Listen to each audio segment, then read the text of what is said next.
The shooting at the Kansas City Super Bowl parade is helping renew the conversation about how to curb gun violence in America, including how to limit easy access to military-style rifles. It's been 20 years since the ban on assault rifles expired, and that includes the AR-15 and weapons similar to it, weapons that have been used in many of the nation's deadliest mass shootings.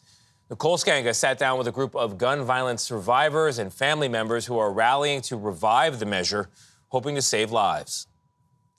Michael Anderson was pouring a drink when shots were fired. The rapid firing of bullets from a high-powered weapon, it's a very horrifying sound. The only surviving bartender from the 2022 Club Q mass shooting in Colorado. So I was shot in the left lower part of my face. Natalie Grummett was dancing at a Las Vegas music festival. Run! Keep your head down! When gunfire rained down from a nearby hotel. How many surgeries have you had?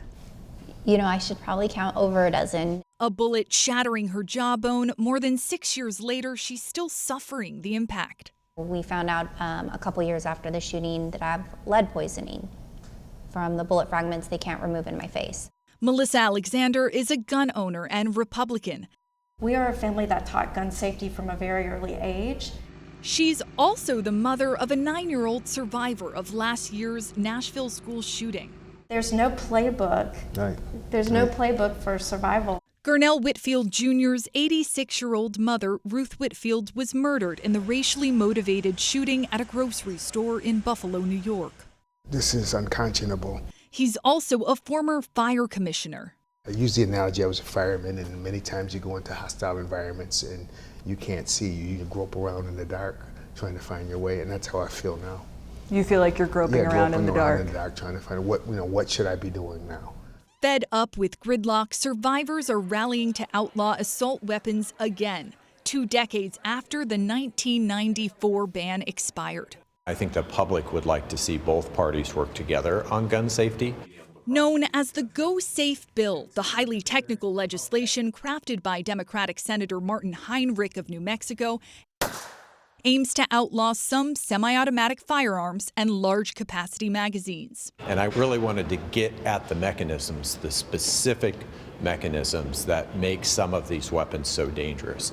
On average, 6 times more people are shot in mass shootings carried out with an assault weapon. I want lawmakers to know that surviving isn't the goal. Self-declared members of the worst club in America.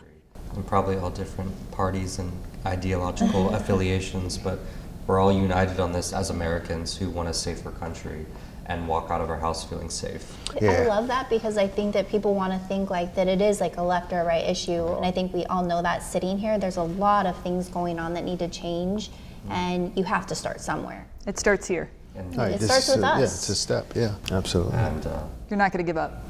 that's not an option. Survivors are partnering with the nonpartisan organization March 4th. They're now searching for Republican co-sponsors for the Go Safe Act. The NRA opposes the bill, calling it unconstitutional. According to the latest CBS News poll, 63% of Americans support a ban on AR-15 semi-automatic weapons, including 4 out of 10 gun owners. Gayle? Yeah, thank you, Nicole. Very nice job. We needed a story like that this morning. Thank you so much. It's just a reminder again, you know, because you see these statistics, X amount of people shot, X amount survived, but you see they still carry this all these years later. We have to remind people, and nothing changes. The polling that shows that the majority of Americans want to see that kind of change that we just saw in Nicole's report. Why aren't lawmakers listening? Yeah, it's easier said than done, but it's true that once you pull the trigger, you can never unpull it. And people are tired of it. And that's why it's important to vote for people who think the way you do.